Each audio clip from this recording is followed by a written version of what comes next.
안녕하세요.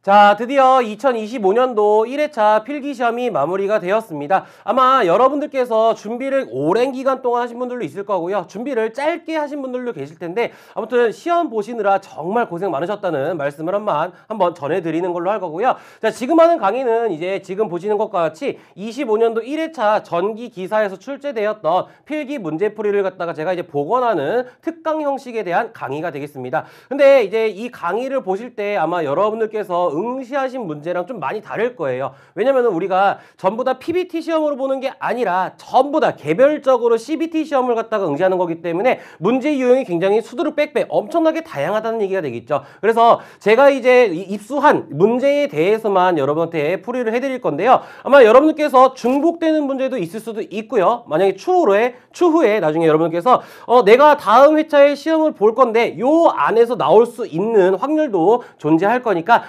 요런 문제가 이번 1회차 때 나왔구나 라는 것 정도만 여러분들이 봐주시면 좋을 것 같습니다. 저 긴 내용 각설하고요. 바로 어떤 문제가 나왔는지 20문제 풀이 한번 시작해 보도록 할게요. 자, 첫 번째 문제가 되겠습니다. 공통접지 시스템을 적용하는 경우 고압 및 특고압 계통의 지락사고 시 저압 계통에 가해지는 상용주파 과전압은 지락고장 시간이 5초를 초과하는 경우 얼마 이하여야 하는가? 라는 문제가 되겠네요. 처음 문제부터 여러분들 벌써 지락사고가 나기 시작합니다. 왜냐면은 우리는 이 기본서에 대해서 이 문제를 갖다가 비중을 엄청나게 높게 잡진 않았었거든요. 하지만 우리는 문제 푸는 유형은 여러분한테 안내는 해드렸을 거예요. 자, 지금처럼 여기서 U0는 중성선 도체가 없는 경우 선간전압을 말한다라 해갖고 보기가 이런 식으로 나오게 되는 순간 여러분들은 몇 아니면 몇을 찍을 수가 있냐면은 250 아니면 바로 1200이라는 걸 갖다가 찍을 수가 있는데, 그렇다면은 이 문제의 포인트는 바로 뭐가 될 거냐?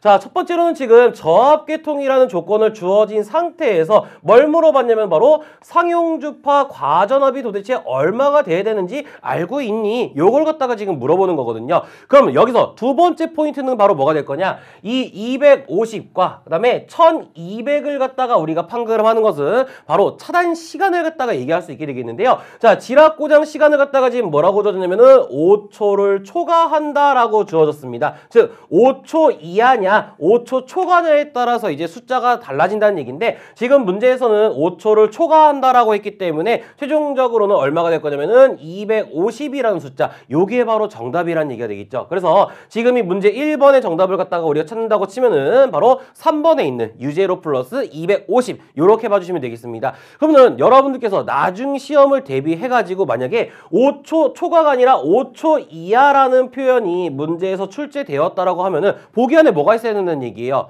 그렇죠. 바로 1200이라는 숫자가 있어야 안 된다라는 말을 전해주고 싶어요. 그래서 1번 문제는 이런 식으로 풀게 되면은 이제 우리가 간단하게 만나볼 수 있는데, 아마 우리 저한테 이제 배웠던 수강생 분들 같은 경우에는 요게 기억난다라고 치면은 정말 거저 주워 먹는 문제였었고, 기억이 안 났어 라고 하게 되면 그냥 찍더라도 상관없는 문제라고 생각하면 되겠습니다.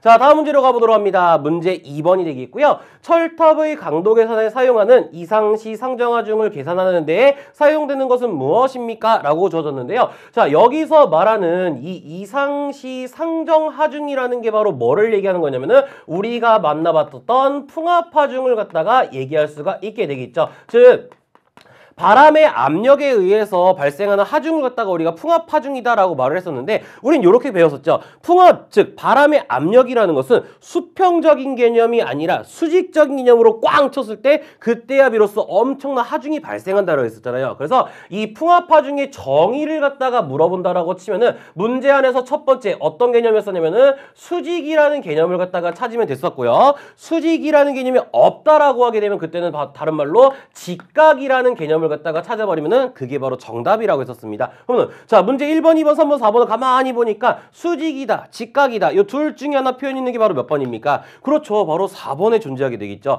풍압이 전선로에 직각 방향으로 가해지는 경우의 하중, 요걸 갖다가 우리가 바로 이상시 상정하중, 풍압하중이다라고 부를 수가 있다는 얘기예요. 그렇다면은 이 풍압하중의 종별도 우리가 여러 가지를 만나봤었는데, 풍압하중의 종별은 총 3가지가 존재했었죠. 첫 번째 갑종 풍압하중이라는 중이라는 게 있었고요. 두 번째 을종풍합화 중이라는 게 있었고 마지막 세 번째로는 바로 병종풍합화 중이라는 게 있으면서 각각에 대한 개념도 여러분들이 알고 가야지만이 나중에 문제가 나왔을 때 쉽게 맞출 수 있을 거니까 꼭 얘까지 잘 정리해 주시기 바랍니다. 그래서 2번의 정답은 최종적으로 4번. 요게 바로 정답이 되겠고요. 다음 문제로 가보도록 하죠. 자, 3번 문제고요. 자, 문제를 보니 뱅크 용량이 15,000kVA 이상인 블로 리액터에서 자동적으로 전로로부터 차단하는 장치가 동작하는 경우가 아닌 것은 무엇입니까? 라고 줘줬는데요. 자, 요거 같은 경우에는요. 우리가 발전기, 변압기, 그다음에 지금처럼 블로 리액터 또는 전력용 콘덴서 또는 전력용 커패시터라는 표현이 나올 때가 있고요. 조상기, 즉 무유전력 보상장치가 나올 때가 있죠. 얘네에 대해서 각각의 사고에 따른 용량을 알고 있느냐 숫자 개념으로 계속 왔다 갔다 하는 어려운 문제라고 생각하면 되겠습니다. 그러면은 이 문제에서는 지금 대상물을 갖다가 블로 리액터라는 표현을 갖다가 주어졌는데요. 어차피 우리가 블로 리액터를 주어졌어도 똑같은 표현으로 또 다른 표현으로 뭐가 있었냐면 바로 전력용 콘덴서라는 표현이 존재했었거든요. 그러면 이 전력용 콘덴서 블로 리액터에서 일어날 수 있는 사고는 대표적으로 총 3가지가 존재했었습니다. 그 중에 첫 번째 가장 위험하다라고 해가지고 과전압 사고가 있었고요. 두 번째로는 과전류 사고라는 게 존재했었고 세 번째로는 내부 고장 사고가 존재했었다라고 했었는데 자 각각 우리가 짝을 지었었죠. 첫 번째 과전류와 내부 고장 이 2가지 사고만 있는 경우에 뱅크 용량을 물어본다라고 하게 되면 그때는 숫자의 개념으로서 500이 나왔고 그 다음에 15,000이라는 숫자가 나오면서 이때는 500을 초과하고 그 다음에 15,000 미만인 경우 요게 바로 이제 과전류와 내부 고정에 대한 내용이었었고요. 자 마지막으로 제일 위험한 사고인 과전압까지 왔다라고 하게 되면은 이때의 뱅크 용량은 바로 얼마였었냐면은 15,000 이상을 갖다가 우리가 배웠었습니다. 근데 지금 문제에서는 요거에 대해서 각각에 대해서 용량을 찾는 게 아니라 용량은 지금 주어졌어요. 15,000 이상이라는 용량을 주어졌기 때문에 15,000 이상이니까 모든 사고를 갖다가 지금 얘기할 수 있다는 거 아닙니까? 그래서 과전압 사고도 일어날 수 있고요. 과전류 사고도 일어날 수 있고요. 내부 고장 사고도 일어날 수 있기 때문에 해당하는 경우가 아닌 것은 딱 한 가지. 바로 몇 번? 그렇죠. 4번에 존재하죠. 온도가 현저히 상승한 경우에 대해서는 아무 해당 사항이 없겠다. 이렇게 봐주시면 되겠습니다. 그래서 문제 3번 같은 경우에는 4번으로서 우리가 체크하고 넘어갈 수 있게 되겠네요. 자, 다음 문제로 넘어가 보도록 하죠. 문제 4번이 되겠습니다. 자, 네온 방전 등의 관동회로의 전선을 애자공사에 의해 자기 또는 유리체 등의 애자로 견고하게 지지하여 조형제의 아랫면 또는 옆면에 부착한 경우 전선 상호간의 간격, 이격거리는 몇 센티미터 이상이어야 합니까? 라고 물어봤네요. 자, 이 문제는 우리 전설 파트에서 특수성이 있는 파트였었죠. 바로 네온 방전 등 공사 이런 식으로 아주 특수성이 있는 네온이라는 글자가 달라붙었었는데요. 여기서 개념을 몇 가지만 더 잡아본다고 치면은 문제가 넘어갔네요. 자, 개념을 몇 가지만 잡아본다고 치면은요. 이 네온 방전 등에 사용하는 변압기는 바로 무슨 변압기였냐면은 네온 변압기라는 게 존재했었죠. 자, 다음으로 이 네온 방전 등 공사에 대해서 우리가 공사 방법을 찾아본다라고 치면은요. 지금 문제에 나와 있을 거예요. 애자로 견고하게 지지한다라고 되어 있기 때문에 바로 공사 방법으로 따진다고 하면은 애자 공사, 즉 애자 사용 공사라고 보시면 되겠는데 이때 이 애자공사에 의해서 사용하는 전선의 종류도 있었죠. 바로 무슨 전선을 갖다가 사용했냐면은 네온 전선이라는 걸 갖다가 사용했었습니다. 자, 더 나아가서 여러분한테 물어볼 때 조형제의 어느 면과 어느 면에다가 부착을 합니까? 라고 물어보게 되면은 지금 문제에 나와 있는 것처럼 바로 아랫면 또는 옆면일 것이라는 표현이 되겠고요. 자, 최종적으로 마지막으로 갑니다. 지금 문제에서 물어보는 게 되겠죠. 바로 전선, 여기 밑줄 그었거든요. 전선 상호간의 간격, 요걸 갖다가 물어보게 되면은 우리가 7장 파트가 되겠죠. 바로 애자 사용 공사에 대해서 이제 전선과 전선 상호간의 거리를 갖다 만나봤을 때 몇 cm를 배웠냐면은 6cm. 다행히 여기서도 똑같다는 얘기예요. 그래서 네온 방전 등 공사에 대한 전선 상호간 거리와 우리가 다른 파트에서 배웠던 애자 공사에 대한 전선 상호간 거리가 똑같이 6cm가 된다라는 거. 그래서 최종적으로 이 문제 4번의 정답은 몇 번이 될 거냐면은 2번이 되겠다라고 봐주시면 될 것 같습니다.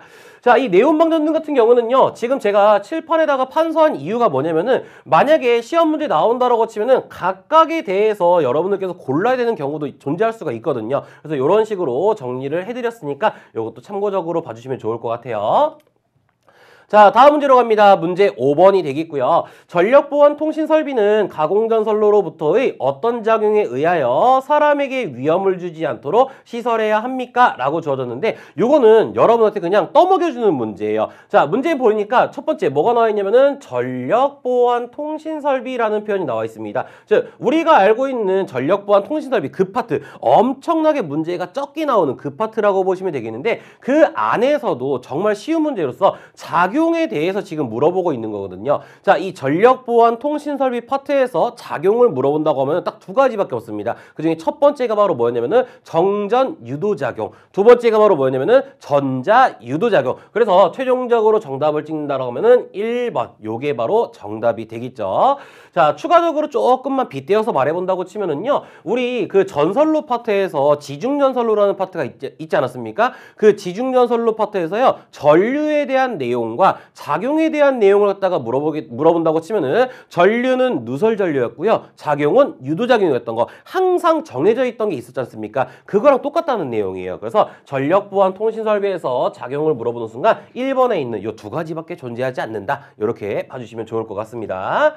자, 다음 문제로 가보도록 하죠. 문제 6번이 되겠고요. 라이팅 덕트 공사에 의한 저하 목내배선 공사 시설 기준으로서 틀린 것은 무엇입니까? 라고 줘졌네요. 자, 공사 방법으로서 지금 무슨 공사를 줘졌냐면은 라이팅 덕트라는 공사 방법을 갖다가 주어지고 있습니다. 그러면은 이 라이팅 덕트 공사에 대해서 여러분들이 몇 가지를 잡을 수가 있는데 그 중에 첫 번째가 바로 뭐였냐면은 대표적으로 가장 많이 나오는 문제 유형으로서 이 라이팅 덕트 공사 시 지지점광거리가 몇 미터인지 알고 있니? 요걸 갖다가 물어보게 될 건데요. 요거는 명칭 안에 숨어 있었잖아요. 라이팅 해가지고 몇 미터. 그렇죠. 바로 2미터일 것. 요걸 갖다가 우리가 하나 갖고 갈 수 있었는데 또 한 가지 갖고 갈 거. 바로 이 라이팅 덕트 공사라는 것은요. 무슨 선도 사용 가능하냐면은 나전선도 사용 가능했다. 요거까지만 기본적으로 잡아주시고 나머지 이제 문제를 풀어볼 건데요. 자, 지금 문제는 틀린 것을 찾으라고 되어 있죠. 1번. 덕트의 끝부분은 막을 것. 요거는 덕트 공사뿐만 아니고요. 몰드 공사도 마찬가지입니다. 시공을 다 했으면은 끝부분은 무조건 폐쇄시킬 것. 이런 얘기가 되겠고요. 2번. 덕트는 조영제에 견고하게 붙일 것. 여기서 말하는 조영제라는 것은 뭐 벽면 또는 천장을 갖다가 얘기하기 때문에 얘도 당연한 내용이 됩니다. 3번. 덕트는 조영제를 관통하여 시설할 것. 천장을 갖다가 뚫어가지고 시설하는데요. 그러면은 안 되겠죠. 그래서 3번이 바로 틀린 표현이 되겠고요. 4번에 지금 제가 적은 게 있네요. 라이팅 덕트의 지지점간 거리는 2m 이하로 할 거. 요거까지는 맞는 표현이란 얘기입니다. 그래서 정답은 3번 이렇게 간단하게 마무리를 지을 수가 있겠습니다. 자, 요 문제는요. 절대 어려운 문제가 아니에요. 여러분들이 그냥 상식적으로 생각해봐도 관통을 했어? 관통을 하면은 뭔가 좀 영향이 있을 것 같은데 이런 식으로 떠올리더라도 충분히 맞출 수 있는 문제이기 때문에 절대 어렵게 생각하지 마시고요. 다음 문제 7번을 보도록 하죠. 자, 급전류 변압기는요, 교류 전기철도의 경우 어떤 변압기의 적용을 원칙으로 하고 급전계통에 적합하게 선정하여야 하는가? 라고 물어봤습니다. 바로 8장 전기철도 파트에 대한 문제가 되겠는데요. 이 문제의 포인트는 바로 뭐가 될 거냐면은 교류 전기철도, 요게 바로 이제 포인트가 됩니다. 즉, 교류도 있고 직류도 있기 때문에 요거에 대해서 교류냐 직류냐 잘 구별해 주시면 되겠는데요. 자, 여기서 또 한 가지 갈게요. 교류를 물어봤든 직류를 물어봤던 지금처럼 변압기에 대해서 만약에 물어본다고 치면은요, 단상은 절대로 올 수가 없습니다. 그래서 2번에 있는 단상, 4번에 있는 단상, 요거는 우선은 나가리 시켜버릴 수가 있게 되겠고요. 그러면 교류가 바로 어떤 변압기가 될 거냐? 이 교류가 바로 3번에 있는 삼상 스코트 전선 연결, 즉 결선 변압기, 요게 바로 이제 교류에 대한 내용이 되겠고요. 여기 있는 삼상 정류기용 변압기, 요게 바로 뭐가 되느냐? 요게 바로 이제 직류 전기철도에 사용하는 변압기라고 생각하시면 되겠습니다. 그래서 요거 같은 경우에도 여러분들께서 조금 어렵게 느껴질 수도 있겠지만 풀이를 해보면은 이런 식으로 교류와 직류로 나뉠 수가 있다는 거 안내해드리고 다음 문제에 넘어갈게요. 자, 8번 문제가 되겠고요. 태양전지 모듈의 시설에 대한 설명으로서 옳은 것은 무엇입니까? 라고 주어졌는데, 자, 이 태양전지 모듈 같은 경우에도 우리가 9장, 바로 분산형 전원설비 파트에 있는 문제라고 보시면 되겠는데, 이 태양전지 모듈이 또 어디서 한번 나온 적이 있었냐면요. 바로 1장 파트입니다. 절연내력 시험 전압 파트. 거기에서도 이제 나온 적이 있었는데, 어쨌든 뭐 절연내력 시험 파트가 아니니까 그냥 9장 파트로서 우리가 한번 만나볼게요. 자, 맞는 것을 갖다 고르러 갑니다. 1번, 충전 부분은 노출하여 시설할 것이라고 되어 있습니다. 노출하면 안 되죠. 노출했다가 사람이 만지는 순간 감전될 우려가 있거든요. 그래서 1번은 나가리 틀린 표현이라고 봐주시면 되겠고요. 2번, 출력 배선은 극성별로 확인 가능토록 표시할 것. 요게 바로 맞는 표현이 되겠죠. 자, 우리가 알고 있는 상의 개념으로서 L1상, L2상, L3상이 있다고 하셨을 때 각각의 전선에 대해서 이런 식으로 표시를 해줘야지, 요게 바로 요 상을 뜻하는 거구나, 이런 식으로 우리가 이해할 수 있는 거잖아요. 그래서 2번이 바로 맞는 거. 정답은 2번으로서 우선은 체크할 수 있게 되겠고요. 3번을 보니 전선은 공칭단 면적 1.5스퀘어 이상의 연동선을 사용할 것이라고 되어 있는데 1.5스퀘어가 아니라 바로 2.5스퀘어 이상의 연동선을 사용할 것이라는 규정이 존재하게 됩니다. 자, 다음은 4번. 전선을 옥내에 시설할 경우에는 애자사용공사에 준하여 시설할 것이라고 되어 있는데요. 애자사용공사가 아니라 첫 번째 합성수지관, 두 번째 금속관, 세 번째가 바로 가요전선관. 여기서 이제 금속재 가요전선관이 되겠죠. 마지막 네 번째로는 케이블 공사. 요렇게 해가지고 공사 방법이 존재하게 될 거니까요. 4번도 틀린 표현이라고 보시면 돼요. 그래서 최종적으로 이 8번 문제의 정답은 2번만 맞게 되겠다라고 봐주시면 될 것 같습니다. 자, 다음 문제로 이제 넘어가 보도록 하죠. 문제 9번이 되겠고요. 화약류 저장소의 전기설비 시설에 있어서 틀린 것을 갖다가 고르세요 라고 되어 있네요. 자, 장소를 갖다가 지금 뭐라고 주어졌냐면은 화약류 저장소라는 표현을 갖다가 주어졌네요. 굉장히 위험한 장소를 갖다가 얘기하는 게 되겠죠. 한번 볼까요? 1번, 전기기기기구는 전폐형으로 시설할 것이라고 되어 있습니다. 당연한 내용이 되겠죠. 뭔가 개방되어 있으면 안 된다는 얘기로서 꽉꽉 전부 다 틀어막았다. 전폐형. 1번은 맞는 표현이 되겠습니다. 자, 2번, 케이블이 손상될 우려가 없도록 시설한다. 얘도 당연한 내용이 되겠죠. 우리가 위험한 장소에다가 시설하기 때문에 케이블을 이용한 공사 방법을 갖다가 설치할 건데 당연히 손상되면 안 된다는 얘기가 됩니다. 3번, 전용 개폐기 및 과전류 차단기는 화약류 저장소 안에 둔다라고 되어 있는데, 자, 안에 두는 순간 어떻게 돼요? 뻥 하고 터지는 순간 우리는 이제 전부 다 죽는 거죠. 그래서 안에 둔다. 요게 바로 틀린 표현이라는 얘기예요. 바깥에 둬야 되겠다라고 보시면 되겠습니다. 자, 쉬운 얘기로 이런 얘기예요. 여러분들이 지금 거주하고 있는 집이 이제 하나의 화약류 저장소라고 가정했을 때 두꺼비 집을 갖다가 집안에다 설치했다는 얘기입니다. 위험합니까? 안전합니까? 무지하게 위험한 거잖아요. 그렇기 때문에 안에 둔다라는 표현이 바로 틀린 표현이라고 보시면 되겠고요. 자, 4번을 보도록 하죠. 과전류 차단기에서 저장소 입구까지의 배선은 케이블을 사용한다. 2번과 상통한 내용이라고 보시면 되겠고요. 또 한 가지 우리가 꺼내본다라고 가정하게 되면은요, 이 화약류 저장소에 대해서 뭘 물어볼 거냐? 바로 화약류 저장소의 대지 전압은 바로 몇 볼트입니까? 를 물어보는 순간 우리는 약속했잖아요. 대지 전압 나오는 순간 뒤도 돌아보지 말고 몇 볼트? 300볼트. 요걸 갖다가 또 하나 갖고 갈 수 있었고요. 자, 또 한 가지. 지금 화약류 저장소에 대해서 우리가 케이블 공사에 의한다라고 했었는데요. 이때 시설 방법, 즉 인입선에 대해서 만약에 시설 방법을 물어본다라고 가정하게 되면은요, 그때는 공중에 떠서 오면 절대로 안 되게 되겠습니다. 그래서 이때는 땅으로 오는 지중 방식이라는 것까지만 여러분들이 잡아주시면은 화약류 저장소에 대한 내용도 모두 마무리를 지을 수가 있게 되겠습니다. 그래서 문제 9번 이렇게 마무리 짓는 걸로 하겠습니다. 자, 다음 문제로 가보도록 하죠. 문제 10번이 되겠고요. 철도, 궤도 또는 자동차도 전용 터널 안에 전선로의 시설 방법으로서 옳은 것은 무엇입니까? 라고 주어졌는데요. 이 10번 문제 같은 경우에는 빈도가 굉장히 작은 문제임에도 불구하고 이번 1회차에 지금 출제가 되었네요. 자, 바로 어떤 얘기냐? 터널 안에 전선로, 요걸 갖다가 우리한테 지금 얘기하고 있는데 자동차들이 지금 전용으로 다니는 터널 안이라는 얘기예요. 그러면은 이 터널 안의 전선로에 대해서는 첫 번째 저압인 경우가 있었고요. 두 번째 고압인 경우가 있었고요.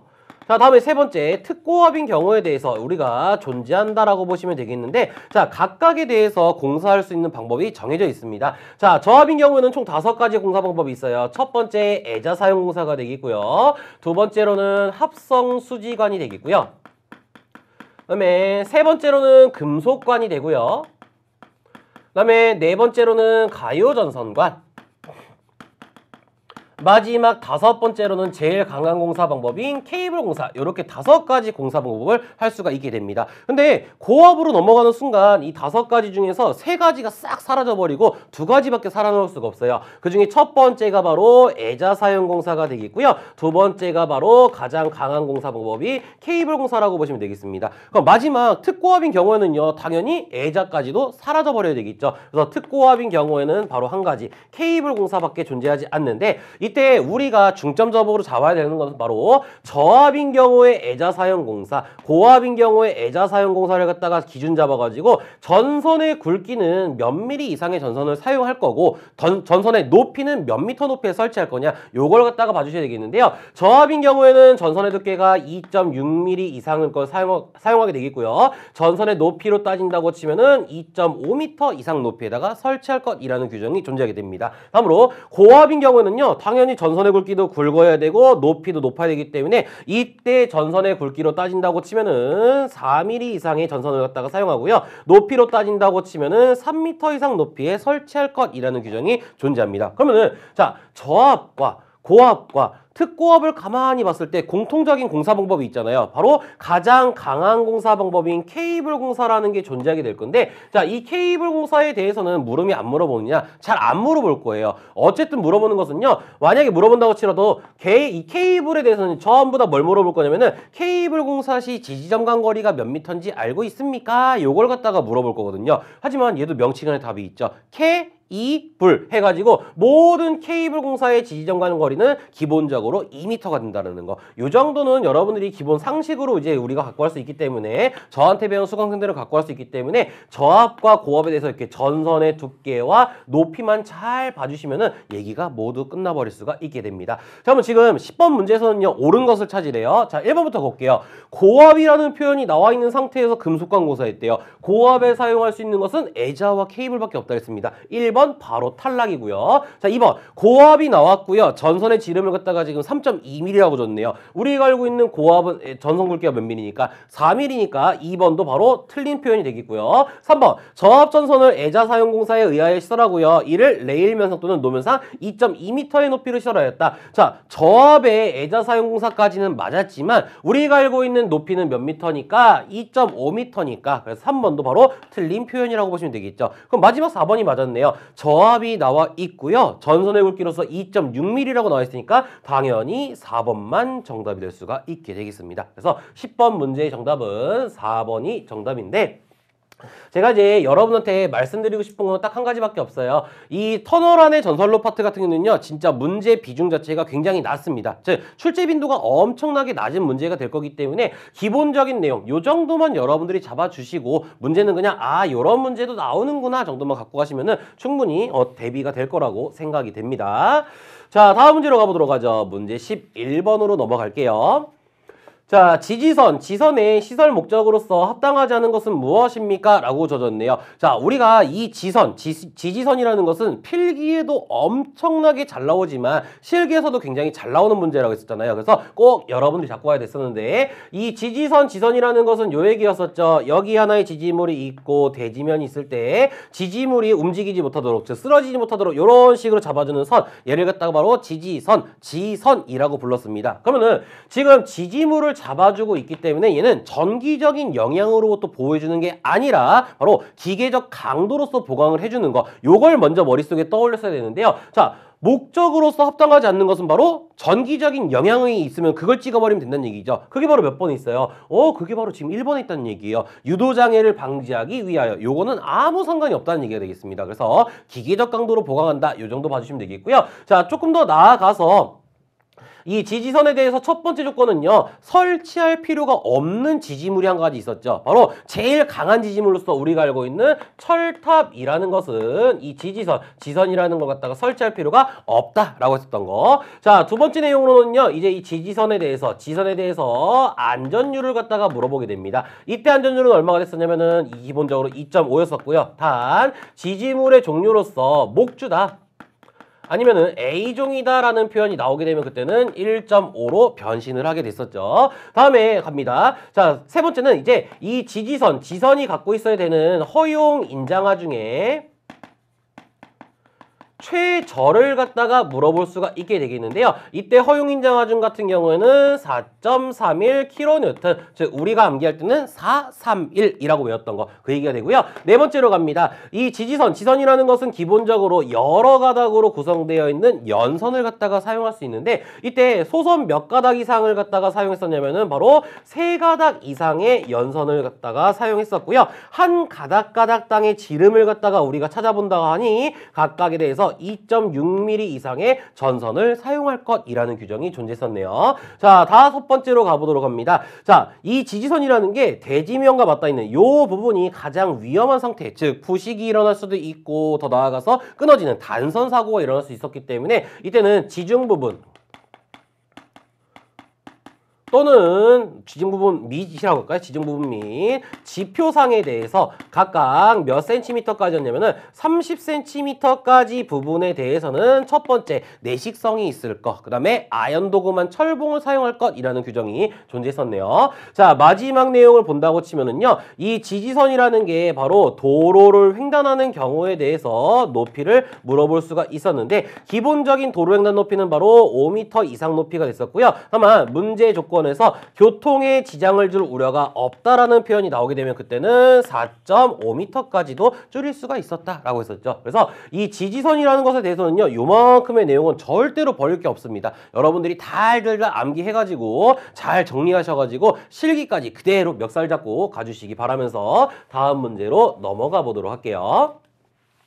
자, 12번 문제가 되겠고요. 229 특고압 가공전선로의 시설에 있어서 중성선을 다중 접지하는 경우에 각각 접지한 곳 상호 간의 거리는 전선로에 따라 몇 미터 이하여야 합니까? 라고 줘줬네요. 자, 지금 문제에서 이런 표현이 있었죠. 중성선을 갖다가 다중 접지했다라고 되어 있습니다. 즉, 이 중성선이라는 것은 우리가 알고 있는 Y결선이잖아요. 바로 Y결선에 있는 중성점에 선을 갖다가 연결하는 거. 이게 바로 중성선. 그다음에 여기에다가 한 번만 접지한 게 아니라 여러 번 접지했다는 얘기예요. 다중 접지했다는 얘기가 됩니다. 요때 지금 물어보는 게 접지한 곳 상호 간의 거리. 즉, 여기 그림을 한번 그려볼까요? 자, 요런 식으로 Y결선이 있고요. 여기에 중성점이 있고 요렇게 중성선이 있을 때 여기에다가 접지를 했는데 한 번만 한 게 아니라 여기다가 계속해서 여러 번 지금 접지를 했다라는 얘기예요. 이때 얘와 얘와의 거리가 얼마인지 알고 있니? 그걸 갖다가 물어보게 되는 건데 이때는 조건이 필요해요. 바로 전압으로서 15kV 이하인 경우냐 아니면은 전압으로서 25kV 이하인 경우냐에 따라서 조건이 달라지게 될 건데요. 자, 먼저 첫 번째 접지한 곳 상호 간의 거리를 갖다가 물어본다고 치면은 15kV 이하인 경우에는 300m가 되겠고요. 25kV 이하인 경우에는 150m가 됩니다. 그럼 지금 문제에서 전압을 주어진 게 바로 이 229 22.9kV를 줬으니까 25kV 이하로서 최종적인 정답은 바로 몇 미터? 150m. 1번이 바로 정답이 될 건데요. 여기서 파생되는 문제. 그렇다면은 1km마다의 합성 전기 저항 값은 몇 ohm입니까? 요걸 갖다 또 물어보는 문제가 출제될 수 있거든요. 그래서 15kV 이하인 경우에는 35ohm이 되겠고요. 25kV 이하인 경우는 15ohm이 되겠다. 요 정도까지도 잡아주시면은 이제 이 파트에 대한 내용, 중성선 다중접지 파트에 대한 내용도 모두 마무리 지을 수가 있게 됩니다. 자, 그래서 12번 문제는 1번으로 우리가 마무리 짓는 걸로 하고요. 다음 문제 넘어갈게요. 자, 다음 문제 갑니다. 13번째 문제. 1차 측이 3300V고요. 2차 측이 220V인 변압기의 전로의 절연 내력 시험 전압은 각각 몇 볼트에서 10분간 견뎌야 합니까? 라고 줘줬네요. 자, 문제 유형을 보아하니 바로 절연 내력 시험 전압이 몇 볼트냐? 요걸 갖다가 물어보고 있습니다. 그럼 우리는 가장 먼저 떠올려야 되는 게 바로 뭐였어요? 접지 유무를 갖다가 먼저 떠올려야 됐었죠. 그럼 문제에서 접지에 대한 내용이 아무리 눈 씻고 찾아봐도 없으니까 지금 이 문제는 바로 무슨 접지 기준이 되겠다? 그렇습니다. 바로 비접지 기준이 되겠다는 얘기인데요. 우리가 알고 있는 비접지라는 것은 바로 7000V를 기준 잡아서 7000V 이하인 경우냐 7000V 초과인 경우냐에 따른 배수가 달라졌었죠. 이하인 경우에는 1.5배를 적용했었고요. 초과인 경우에는 1.25배를 갖다가 적용했었습니다. 자, 그럼 갈게요. 1차 측이 지금 3300V고요. 2차 측이 220V래요. 각각에 대해서 우리가 한번 구해보도록 합니다. 자, 1차 측에 대해서 3300V를 갖다가 구하게 되면은 어차피 7000V 이하니까 1.5배를 때리게 되면은 계산기를 누르는 순간 4950V라는 값이 나온다라고 합니다. 그렇다면은 1차 측 4950V가 아닌 거 2번과 4번은 먼저 나가리 시켜버릴 수가 있게 되겠고요. 자, 2차 측에 대해서도 우리가 구해본다고 할게요. 자, 전압으로 220V 주어졌으니까요. 7000V 이하로서 1.5배를 적용하게 됩니다. 계산기를 누르는 순간 330V가 되겠죠. 근데 330V를 찾아보니까 지금 3번에 존재하네요. 근데 여러분은 3번을 찍으면은 다음 시험을 기약해야 된다 했었잖아요. 자, 왜 그러냐? 이 비접지 같은 경우는요. 7000V 이하가 됐든 7000V 초과가 됐든 무슨 전압이라는 게 존재했었냐면 바로 최저 전압이라는 게 존재했었잖아요. 요거 미니멈 값을 요만큼 딱 정해놓고 얘보다 내가 낮은 거는 너무 약하기 때문에 안 한 걸로 볼 거야. 얘보다 높은 거에 대해서 내가 이제 그 값을 갖다가 산정할 거야. 요런 개념으로서 최저 전압이라는 게 존재했었는데 이하인 경우에는 몇 볼트였냐면은 500V였었고요. 초과인 경우에는 얼마였었냐면은 1500V가 바로 최저 전압이었습니다. 그래서 계산기를 눌러가지고 330V가 나오더라도 환호성을 지르지 말고 조금만 더 한 단계만 더 생각해가지고 최종적인 정답 500V를 갖다가 여러분들이 찾아야지만이 정답으로 인정받을 수가 있다는 얘기예요. 그래서 이 문제 13번째 문제의 정답은 바로 몇 번이냐면은 1번이 정답이 되겠습니다. 분명히 말씀드립니다. 여러분들이 이렇게 제가 최저전압이라는 것도 분명히 강조를 해서 말씀드렸는데도 불구하고 나중에 시험장 가면은요, 이제 머릿속이 우리 수험생분들은 하얘지거든요. 시험이 딱 시작되는 순간 머리가 이렇게 이제 하얘지면서 아무것도 생각이 안 날 거예요. 그래서 계산기를 누르는 순간 330V 나왔고, 가만히 보니까 보기에 있어. 와, 이번 시험은 나를 위한 시험이구나 해갖고 여러분들 환호성 지르고 요거 찍는단 말이에요. 그러지 마시라는 얘기. 아셨죠? 막 당부드립니다.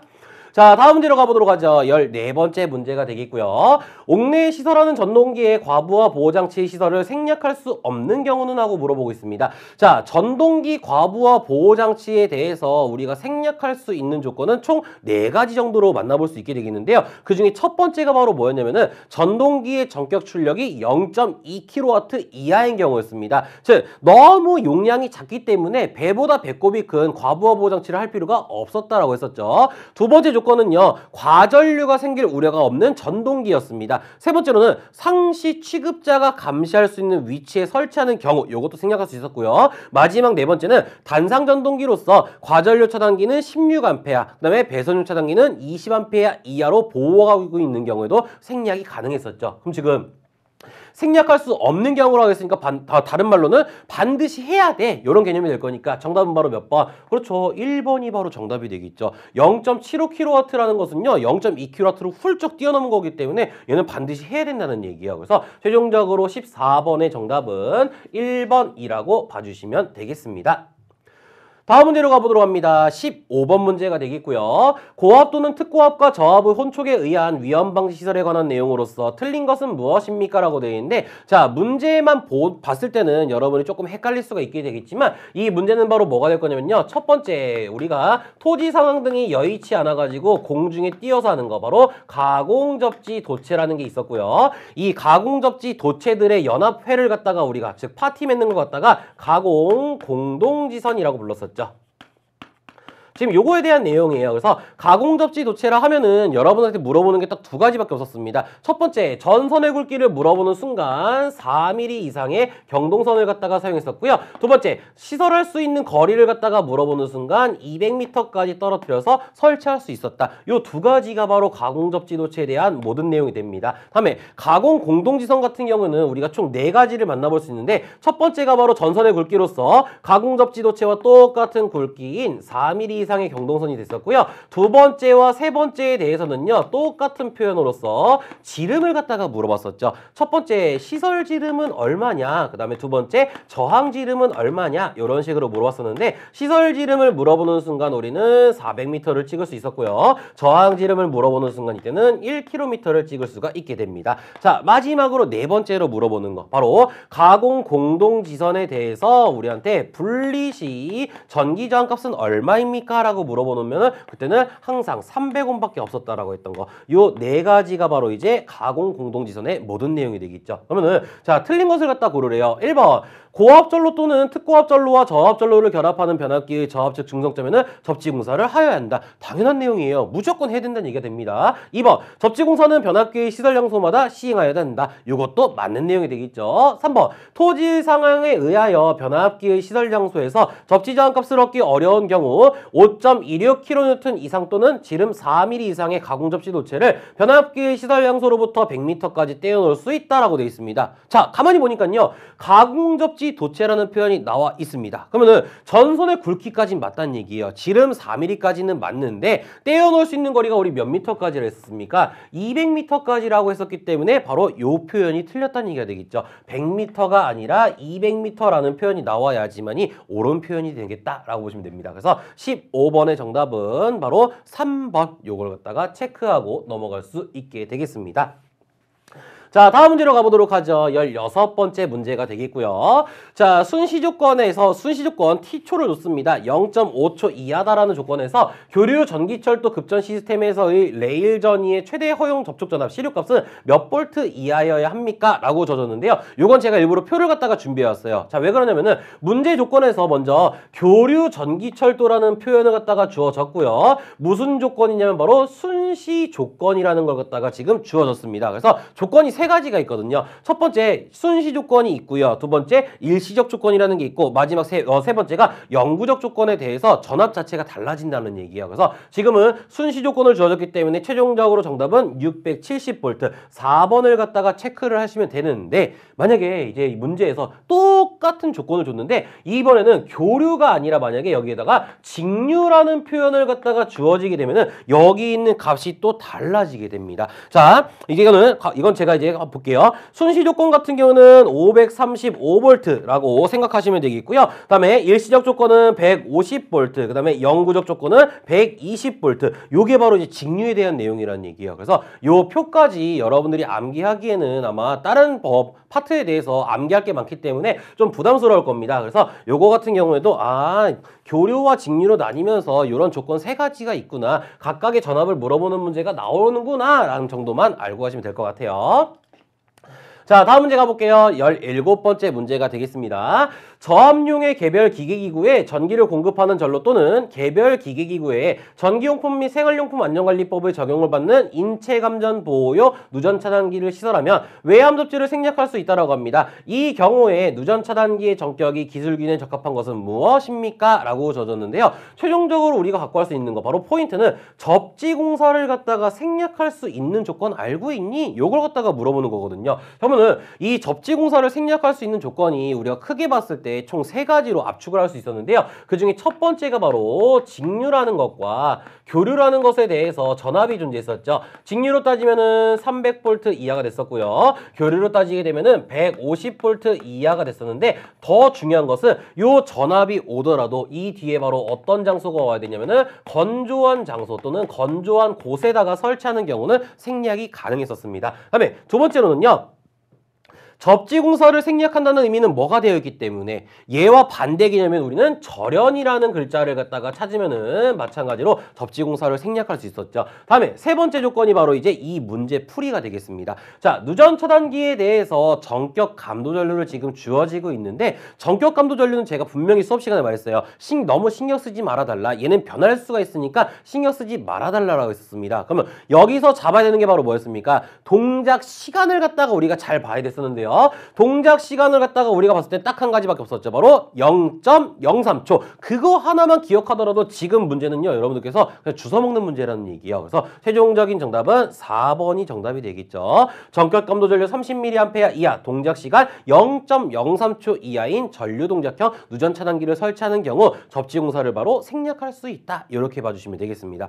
그러면은 이 전격 감도 전류가 지금 30mA가 아니라 만약에 문제에서 15mA를 물어보는 경우도 존재하는데요. 15mA가 되는 경우는 어떤 경우였습니까? 바로 물기나 습기가 많은 장소라는 표현이 나오게 되면 그때는 15mA라고 했었잖아요. 그러니까 어찌됐든 뭐 물기나 습기가 많은 장소가 됐든 지금 같은 문제처럼 접지 공사를 생략할 수 있는 문제가 됐든 나중에 우리 또 교재에 또 한 번 나와요. 콘덴서를 갖다가 설치하는 경우에 대해서도 똑같은 표현이 되겠는데요. 전격 감도 전류는 너무 신경 쓰지 말아달라. 동작 시간만이라도 0.03초인 거 내가 알고 있으면은 문제는 엄청나게 쉽게 맞출 수 있다는 거 꼭 염두에 두고 바로 풀어주시기 바라겠습니다.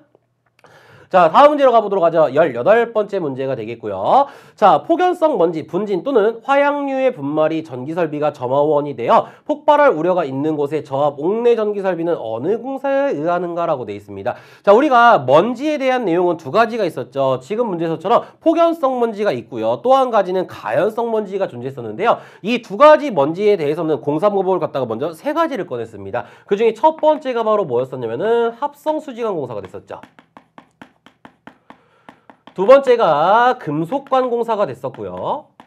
세 번째가 바로 이제 케이블 공사가 됐었는데, 자, 위험도를 따진다고 치면은 폭연성이 훨씬 위험했었습니다. 그래서 이 금속관과 케이블 공사 두 가지에 대해서 짝지을 수 있는 게 바로 이제 폭연성 분진, 즉 먼지에 대해서 공사 방법이라고 봐주시면 됐었고요. 그다음에 합성 수지관 공사까지 할 수 있는 거, 요 세 가지를 전부 다 할 수 있는 게 바로 이제 가연성 먼지를 갖다가 우리가 얘기할 수 있었죠. 그래서 지금 문제에서 물어보는 것은 내가 폭연성을 주어진 상태에서 시설할 수 있는 공사 방법은 뭔지 알고 있니? 요걸 갖다가 물어보는 거니까 금속관 또는 케이블이 분명히 있어야 된다는 얘기예요. 그래서 정답은 최종적으로 4번으로서 우리가 체크하고 넘어갈 수 있게 되겠습니다.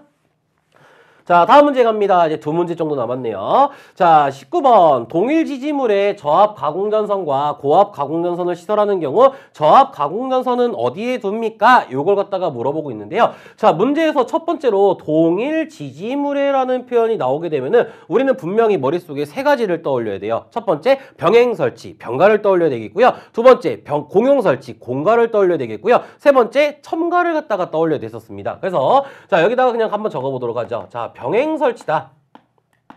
그다음에 공용 설치다. 그다음에 첨가다라고 하게 되면은요. 항상 위에는 무슨 전선이었었냐면은 가공전선이었었죠. 얘도 마찬가지로 가공전선. 얘도 마찬가지로 가공전선이었습니다. 이때 밑에 오는 게 무슨 전선이냐에 따라서 병행이냐 공용이냐 첨가냐로 나뉘었습니다. 그래서 병행 같은 경우는요. 전압이 서로 다른 가공전선이었었고요. 공용 같은 경우에는 약전류전선, 약전선이 왔었고 첨가 같은 경우에는 통신선이 오는 거 요렇게 구별을 할 수 있었는데 지금 문제는 어쨌든 가공전선과 가공전선이라고 줘줬으니까 병행 설치구나 라는 걸 우리가 하나 찾을 수가 있게 되겠고요. 자, 지금 저압과 고압에 대해서 시설했을 때 저압, 약한 놈은 어디로 가냐? 요걸 갖다가 물어보는 거예요. 우리 항상 센 놈은 위로, 약한 놈은 아래로 갔었잖아요. 그걸 물어보는 겁니다. 그래서 정답을 찾아보게 되면 정답은 몇 번이냐면은 3번이 되겠네요. 고압 가공전선을 아래로 하고 별개의 완금류에 시설할 거. 요게 바로 정답이 되겠습니다. 그림으로 그리면 우리 요렇게 그렸잖아요. 여기 하나의 지지물이 있고요. 여기 지금 가공전선이 가고 있는데 별개의 완금류를 이용해서 여기에 또 다른 가공전선이 가는 거 요걸 갖다가 지금 우리한테 물어보고 있는 거예요. 그래서 얘가 바로 고압이고 얘가 바로 저압인 경우에 얘가 바로 어디로 가는 거니? 물어보는 거니까 정답은 3번밖에 될 수가 없겠죠. 요게 바로 19번 문제가 됩니다. 자, 이제 25년도 1회차 문제풀이 마지막 문제 20번 문제를 만나보도록 하겠습니다. 자, 345kV 가공 송전선로를 평야에 시설할 때 전선의 지표상의 높이는 몇 미터 이상으로 해야 합니까? 라고 물어봤네요. 자, 지금 이 문제에서 물어보는 것은 바로 뭘 물어보는 겁니까? 바로 가공 전선의 높이를 갖다가 지금 우리한테 물어보고 있는데요. 자, 차근차근 한 번씩 찾아보자고요. 자, 지금 전압으로서 345kV 바로 특고압을 갖다가 줘줬습니다. 그러면 이 특고압을 설치하는 경우 경우에는요, 시가지에 설치하는 경우냐, 시가지 외에 설치하는 경우냐에 따라서 이제 높이가 조금 달라졌었는데요. 문제를 가만히 읽다 보니까 지금 시가지라는 표현이 없죠. 그렇다는 의미는 바로 시가지 외에다가 설치했다라고 봐주시면 되겠고요. 시가지 외에 설치하는 경우에는 두 가지 전압으로 우리가 나눌 수 있었습니다. 첫 번째 35kV냐 아니면 두 번째 160kV냐에 따라서 35kV 이하인 경우에는 기본값 5m가 됐었고요. 35kV를 초과하고 160kV 이하인 경우는 산지냐 평지냐에 따라 달라졌었죠. 산지는 5m였었고 평지는 6m였습니다.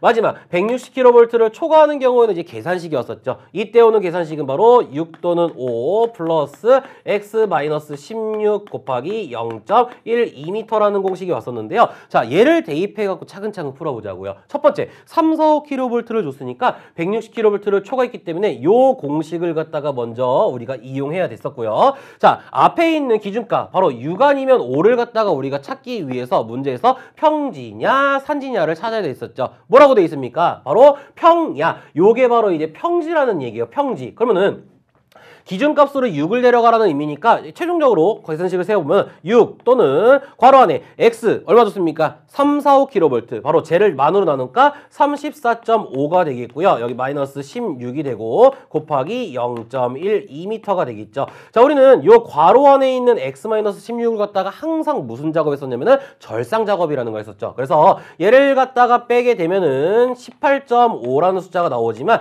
얘를 19로 끌어올려야 되겠고요. 19 곱하기 0.12 플러스 6을 하게 되면은 최종적으로 앞뒤가 똑같은 숫자 828.28m라는 값이 나오게 됩니다. 그래서 이 문제 20번의 정답은 3번으로서 우리가 체크하고 넘어갈 수 있게 되겠습니다.